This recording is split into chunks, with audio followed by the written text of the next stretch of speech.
হাতি বাইসনের পর এবার মাথাভাঙ্গা ২ নম্বর ব্লকে নিশিগঞ্জ সংলগ্ন এলাকায় রাজ্য সড়কের ধারে দেখা মিলল বিরল প্রজাতির একটি সজারু। রাতের অন্ধকারে নিশাচর প্রাণীটি খাবারের সন্ধানে ঘুরে বেড়ানোর বিরল দৃশ্য স্থানীয় এক যুবকের ক্যামেরায় ধরা পড়েছে। স্থানীয় বাসিন্দা চিন্ময় কুণ্ডু বলেন, রাতে বাড়ির সামনে সজারুটিকে ঘোরাঘুরি করতে দেখে প্রতিবেশীদের ডাকে ছুটে এসে প্রাণীটিকে দেখে চমকে প্রথমে উঠে ইঁদুরের মতো দেখতে গায়ে কাঁটা।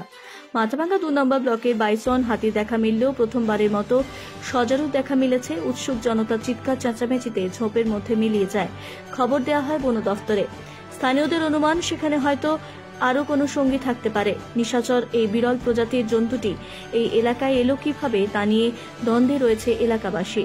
এর আগে এমন জন্তু এলাকায় কখনো কারো নজরে পড়েনি বলেও দাবি এলাকার মানুষের।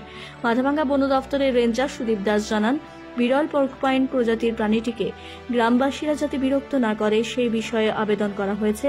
বনকর্মীরা এলাকায় নজরদারি চালাচ্ছে।